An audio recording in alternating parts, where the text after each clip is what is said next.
like, I've had a lot of friends or partners where they're into something I'm totally not into, but I'll go to all their events, listen to them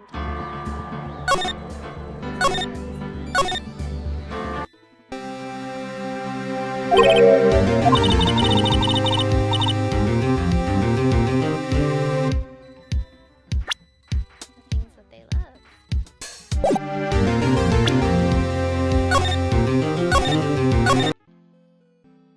I don't think I'm on the front page. Nobody told me.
My favorite.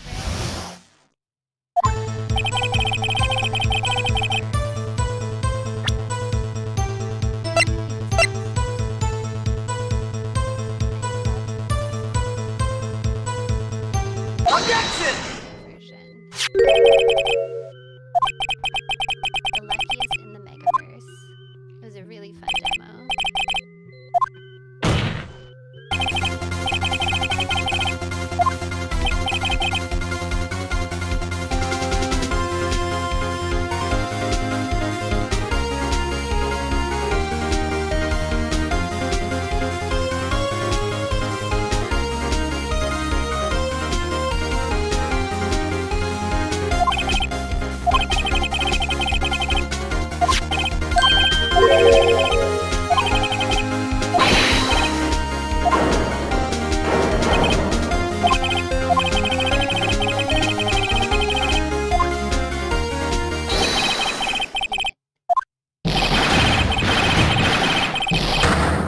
You're trying to join the Lucky Club.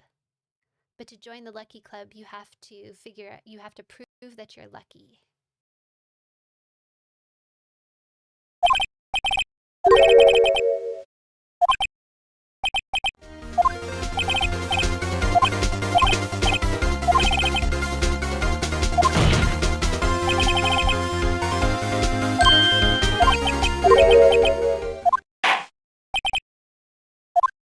Objection!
Good afternoon. My colleagues and I remain squarely focused on achieving our dual mandate goals of maximum employment and stable prices for the benefit of the American people. Our economy is strong overall and has made significant progress toward our goals over the past 2 years. The labor market has cooled from its formerly overheated state. Inflation has eased substantially from a peak of 7% to an estimated 2.2% as of August. We're committed to maintaining our economy's strength by supporting maximum employment and returning inflation to our 2% goal. Today, the Federal Open Market Committee decided to reduce the degree of policy restraint by lowering our policy interest rate by a half percentage point. This decision reflects our growing confidence that with an appropriate recalibration of our policy stance, strength in the labor market can be maintained in a context of moderate growth and inflation moving sustainably down to 2%. We also decided to continue to reduce our securities holdings. I will have more to say about monetary policy after briefly reviewing economic developments. Recent indicators suggest that economic activity has continued to expand at a solid pace. GDP rose at an annual rate of 2.2% in the first half of the year, and available data point to a roughly similar pace of growth this quarter. Growth of consumer spending has remained resilient, and investment in equipment and intangibles has picked up from its anemic pace last year. In the housing sector, investment fell back in the second quarter after rising strongly in the first. Improving supply conditions have supported resilient demand and the strong performance of the U.S. economy over the past year. In our summary of economic projections, committee participants generally expect GDP growth to remain solid, with a median projection of 2% over the next few years. In the labor market, conditions have continued to cool. Payroll job gains averaged 116,000 per month over the past 3 months, a notable step down from the pace seen earlier in the year. The unemployment rate has moved up, but remains low at 4.2%. Nominal wage growth has eased over the past year, and the jobs-to-workers gap has narrowed. Overall, a broad set of indicators suggests that conditions in the labor market are now less tight than just before the pandemic in 2019. The labor market is not a source of elevated inflationary pressures. The median projection for the unemployment rate in the SEP is 4.4% at the end of this year, 0.4 higher than projected in June. Inflation has eased notably over the past 2 years, but remains above our longer-run goal of 2%. Estimates based on the Consumer Price Index and other data indicate that total PCE prices rose 2.2% over the 12 months ending in August, and that excluding the volatile food and energy categories, core PCE prices rose 2.7%. Longer-term inflation expectations appear to remain well anchored, as reflected in a broad range of surveys of households, businesses, and forecasters, as well as measures from financial markets. The median projection in the SEP for total PCE inflation is 2.3% this year and 2.1% next year, somewhat lower than projected in June. Thereafter, the median projection is 2%. Our monetary policy actions are guided by our dual mandate to promote maximum employment and stable prices for the American people. For much of the past 3 years, inflation ran well above our 2% goal, and labor market conditions were extremely tight. Our primary focus had been on bringing down inflation, and appropriately so. We are acutely aware that high inflation imposes significant hardship as it erodes purchasing power, especially for those least able to meet the higher costs of essentials like food, housing, and transportation. Our restrictive monetary policy has helped restore the balance between aggregate supply and demand, easing inflationary pressures and ensuring that inflation expectations remain well anchored. Our patient approach over the past year has paid dividends. Inflation is now much closer to our objective, and we have gained greater confidence that inflation is moving sustainably toward 2%. As inflation has declined and the labor market has cooled, the upside risks to inflation have diminished, and the downside risks to employment have increased. We now see the risks to achieving our employment and inflation goals as roughly in balance, and we are attentive to the risks to both sides of our dual mandate. In light of the progress on inflation and the balance of risks, at today's meeting, the committee decided to lower the target range for the federal funds rate by a half percentage point to 4.75% to 5%. This recalibration of our policy stance will help maintain the strength of the economy and the labor market, and will continue to enable further progress on inflation as we begin the process of moving toward a more neutral stance. We are not on any preset course. We will continue to make our decisions meeting by meeting. We know that reducing policy restraint too quickly could hinder progress on inflation. At the same time, reducing restraint too slowly could unduly weaken economic activity and employment. In considering additional adjustments to the target range for the federal funds rate, the committee will carefully assess incoming data, the evolving outlook, and the balance of risks. In our SEP, FOMC participants wrote down their individual assessments of an appropriate path for the federal funds rate based on what each participant judges to be the most likely scenario going forward. If the economy evolves as expected, the median participant projects that the appropriate level of the federal funds rate will be 4.4% at the end of this year and 3.4% at the end of 2025. These median projections are lower than in June, consistent with the projections for lower inflation and higher unemployment, as well as the changed balance of risks. These projections, however, are not a committee plan or decision. As the economy evolves, monetary policy will adjust in order to best promote our maximum employment and price stability goals. If the economy remains solid and inflation persists, we can dial back policy restraint more slowly. If the labor market were to weaken unexpectedly or inflation were to fall more quickly than anticipated, we are prepared to respond. Policy is well positioned to deal with the risks and uncertainties that we face in pursuing both sides of our dual mandate. The Fed has been assigned two goals for monetary policy: maximum employment and stable prices. We remain committed to supporting maximum employment, bringing inflation back down to our 2% goal, and keeping longer-term inflation expectations well anchored. Our success in delivering on these goals matters to all Americans. We understand that our actions affect communities, families, and businesses across the country. Everything we do is in service to our public mission. We at the Fed will do everything we can to achieve our maximum employment and price stability goals. Thank you. I look forward to your questions. Steve Leisman, CNBC. Thank you, Mr. Chairman, for taking our questions.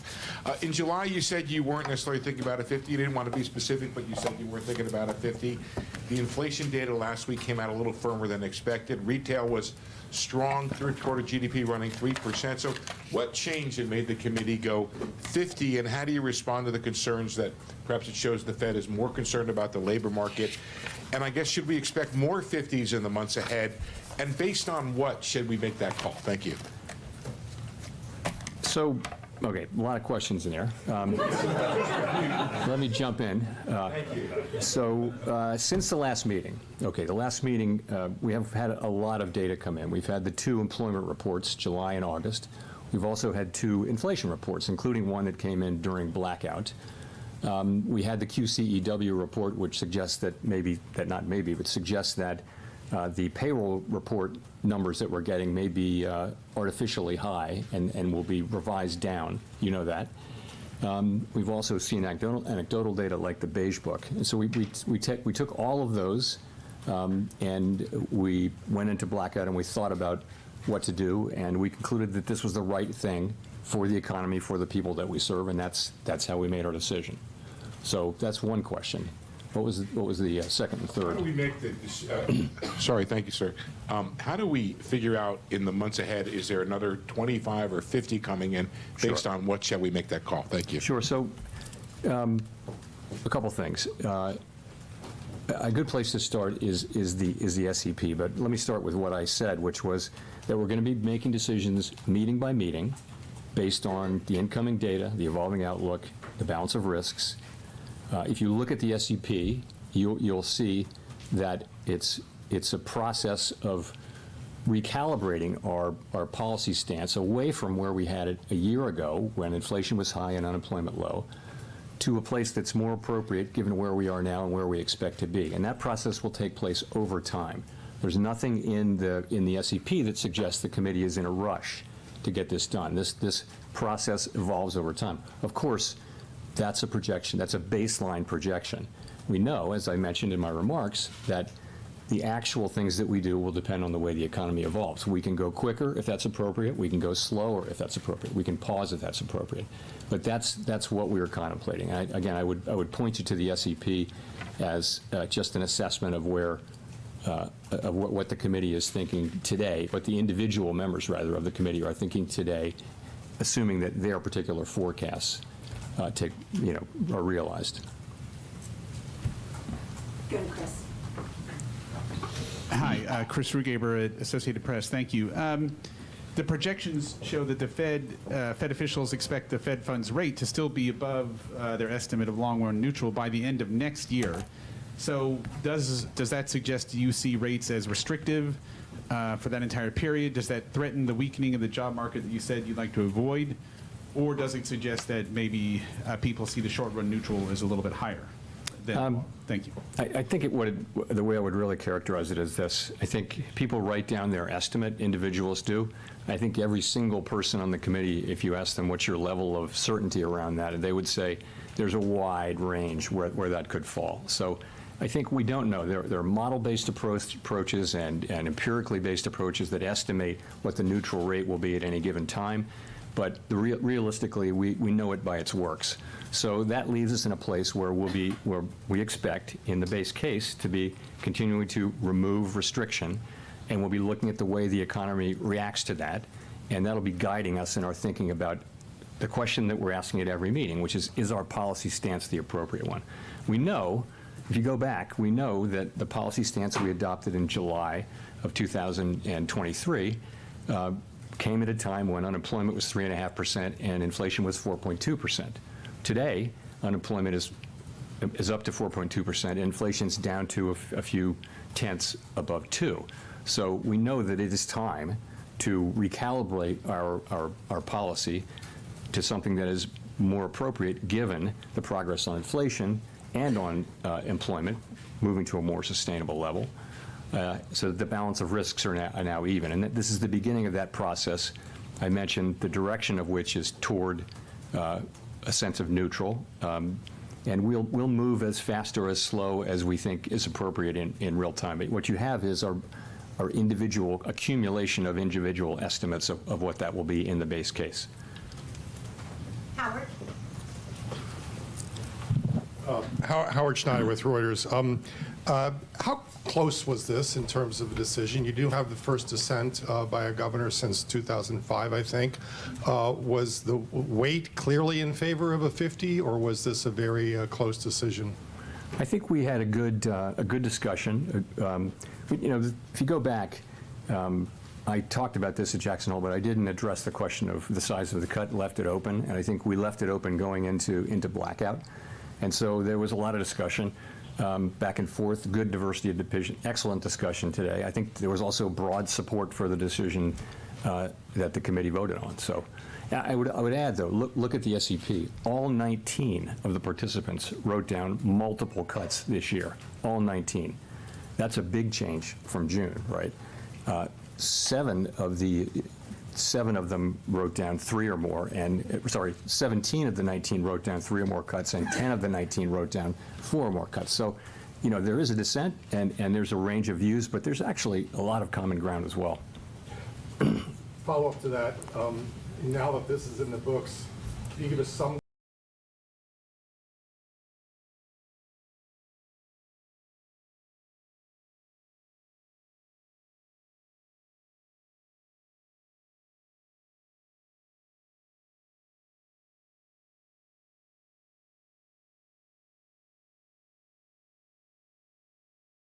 Actually, a lot of common ground as well. follow up to that, now that this is in the books, can you give us some guidance as sort of follow up to Steve on the pacing here? Would you expect this to be running every other meeting once we get into next year? For example? We're going to take it meeting by meeting. As I mentioned, there's no sense that the committee feels it's in a rush to do this. we made a good, strong start to this, and that's really, frankly, a sign of our confidence. Confidence that inflation is coming down toward 2% on a sustainable basis. That gives us the ability. We can, make a good, strong start, but and I'm very pleased that we did. To me, the logic of this, both from an economic standpoint and also from a risk management standpoint, was clear. But I think we're going to go carefully, meeting by meeting, and make our decisions as we go. Gina. Hi, Chair Powell. Gina Smilik of the New York Times. Thanks for taking our questions. You and your colleagues in your economic projections today see the unemployment rate climbing to 4.4% and staying there. Obviously, historically, when the unemployment rate climbs that much over a relatively short period of time, it doesn't typically just stop. It continues increasing. And so I wonder if you can walk us through why you see the labor market stabilizing, sort of what's the mechanism there, and what do you see as the risks? So, again, the labor market is actually in solid condition, and our intention with our policy move today is to keep it there. You can say that about the whole economy. The U.S. economy is in good shape. It's growing at a solid pace. Inflation is coming down. The labor market is in a strong pace. We want to keep it there. That's what we're doing. Sorry, Nick.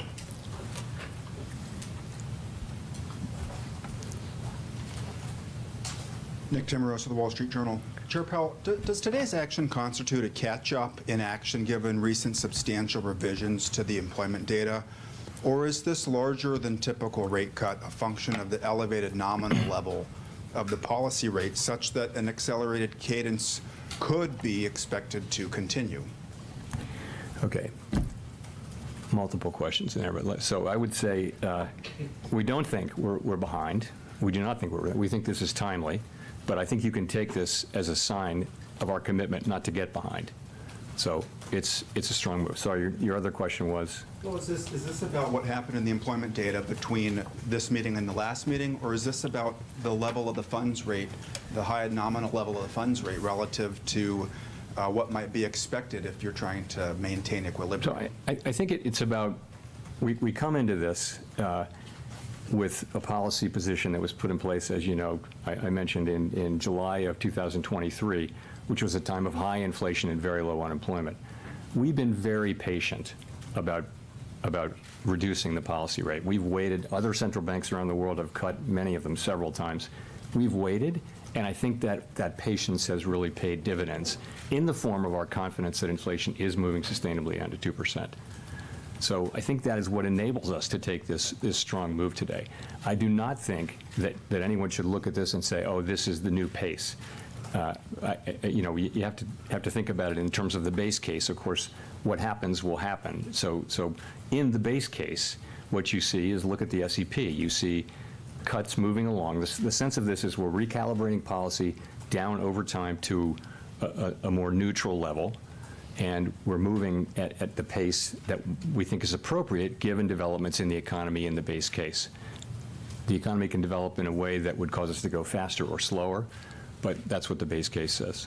And if I could follow up on the balance sheet. In 2019, when you did the mid-cycle adjustment, you ceased the balance sheet runoff. With a larger cut today, should there be any signal inferred about how the committee would approach end state on the balance sheet policy? So in the current situation, reserves have really been stable. They haven't come down. So reserves are still abundant and expected to remain so for some time. As you know, the shrinkage in our balance sheet has really come out of the overnight RRP. So I think what that tells you is we're not thinking about stopping runoff because of this at all. We know that these two things can happen side by side. In a sense, they're both a form of normalization. And so for a time, you can have the balance sheet shrinking, but also be cutting rates. Colby. Thank you. Colby Smith with the Financial Times. Just following up on Gina's question on rising unemployment, is it your view that this is just a function of a normalizing labor market amid improved supply, or is there anything to suggest that something more concerning perhaps is taking place here, given that other metrics of labor demand have softened too? And I guess in direct follow-up to Gina is, why should we not expect a further deterioration in labor market conditions if policy is still restrictive? So I think what we're seeing is clearly labor market conditions have cooled off by any measure, as I talked about in Jackson Hole. And, but they're still at a level. The level of those conditions is actually pretty close to what I would call maximum employment. So you're close to mandate, maybe at mandate on that. So what's driving it? Clearly, payroll job creation has moved down over the last few months, and this bears watching. By many other measures, the labor market has returned to or below 2019 levels, which was a very good, strong labor market, but this is more sort of 2018-17. So the labor market bears close watching, and we'll be giving it that. But ultimately, we believe, with an appropriate recalibration of our policy, that we can continue to see the economy growing, and that will support the labor market. In the meantime, if you look at the growth in economic activity data, retail sales data that we just got, second quarter GDP, all of this indicates an economy that is still growing at a solid pace. So that should also support the labor market over time. So, but again, it bears watching, and we're watching. And just on the point about starting to see rising layoffs, if that were to happen, wouldn't the committee already be too late in terms of avoiding a recession? So that's our plan, of course, has been to begin to recalibrate. And as you know, we're not seeing rising claims. We're not seeing rising layoffs. We're not seeing that, and we're not hearing that from companies that that's something that's getting ready to happen. So we're not waiting for that, because there is thinking that the time to support the labor market is when it's strong, and not when you begin to see the layoffs. There's some lore on that. So that's the situation we're in. We have, in fact, begun the cutting cycle now, and we'll be watching, and that'll be one of the factors that we consider. Of course, we're going to look at the totality of the data as we make these decisions meeting by meeting. Michael McKee. Michael McKee with Bloomberg TV and Radio. To follow up on that, what would constitute for you and the committee a deterioration in the labor market? You're pricing in basically by the end of next year 200 basis points of cuts just to maintain a higher unemployment rate. Would you be moving to a more preemptive monetary policy style rather than, as you did with inflation, waiting until the data gave you a signal? No, we're going to be watching all of the data, right? So if, as I mentioned in my remarks, if the labor market were to slow unexpectedly, then we have the ability to react to that by cutting faster. We're also going to be looking at our other mandate, though. We have greater confidence now that inflation is moving down to 2%, but at the same time, our plan is that we will be at 2%, over time. So, and policy, we think, is still restrictive, so that should still be happening. I'm just curious as to how sensitive you'll be to the labor market, since you forecast we are going to see higher unemployment, and it is going to take a significant amount of monetary easing to just maintain it. So, what I would say is we don't think we need to see further loosening in labor market conditions to get inflation down to 2%. But we have a dual mandate, and I think you can take this whole action as take a step back. What have we been trying to achieve? We're trying to achieve a situation where we restore price stability without the kind of painful increase in unemployment that has come sometimes with disinflation. That's what we're trying to do. And I think you can take today's action as a sign of our strong commitment to achieve that goal. Rachel. Hi, Chair Powell. Rachel Siegel from the Washington Post. Thanks for taking our questions. You're describing this view that you don't think you're behind when it comes to the job market. Can you walk us through the specific data points that you found to be most helpful in the discussions at this meeting? You've mentioned a couple, but would you be able to walk us through what that dashboard told you as far as what you know about the job market now? Sure. So we'll start with unemployment, which is the single most important one probably. You're at 4.2%. That's, I know that's higher than we were used to seeing numbers in the mid and even below mid threes last year. But if you look back over the sweep of the years, that's a very healthy unemployment rate. And anything in the low fours is a good labor market. So That's one thing. Participation is at high levels. It's, you know, we're right adjusted for demographics, for aging. Participation's at pretty high levels. That's a good thing. Wages are still a bit above what would be, their wage increases rather, are still just a bit above where they would be over the very longer term to be consistent with 2% inflation, but they're very much coming down to what that sustainable level is, so we feel good about that. Vacancies over, you know, per unemployed is back to what is still a very strong level. It's not as high as it was. That number reached 2 to 1, 2 vacancies for every unemployed person as measured. It's now below around, it's around 1, but that's still a very good number, I would say. You know, quits have come back down to normal levels. I mean, I could go on and on. There are many, many employment indicators. What do they say? They say this is still a solid labor market. The question isn't the level. The question is that there has been change, particularly over the last few months. And, you know, so what we say is, as the risks, the upside risks to inflation have really come down, the downside risks to employment have increased. And because we have been patient and held our fire on cutting while inflation has come down, I think we're now in a very good position to manage the risks to both of our goals. And what do you expect to learn between now and November that will help inform the scale of the cut at the next meeting? You know, more data, the usual. Don't look for anything else. We'll see another labor report. We'll see another jobs report. I think we get a second jobs report on the day of the meeting, I think. No, on the Friday before the meeting. And inflation data. We'll get all this data. We'll be watching. You know, it's always a question of look at the incoming data and ask what are the implications of that data for the evolving outlook and the balance of risks, and then go through our process and think what's the right thing to do. Is policy where we want it to be to foster the achievement of our goals over time? So that's what it is, and that's what we'll be doing. Neil. Thanks. Hi, Chair Powell. Neil Irwin with Axios. We've only been running a little above 100,000 jobs a month on payrolls the last 3 months. Do you view that level of job creation as worrying or alarming, or would you be content if we were to kind of stick at that level? And relatedly, you know, one of the welcome trends of the last couple of years has been labor market steam coming out through job openings falling rather than job losses. Do you think that trend has further to run, or do you see risk that further labor market cooling will have to come through job losses?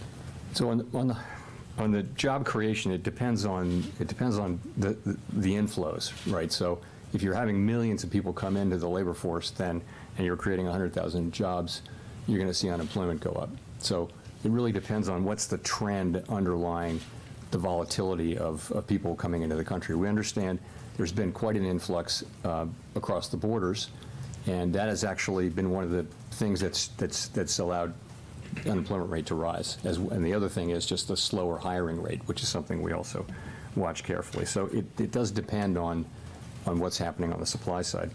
And on the beverage curve question, yes. So we all felt on the committee, not all, but I think everyone on the committee felt that job openings were so elevated that they could fall a long way before you hit the part of the curve where job openings turned into higher unemployment, job loss.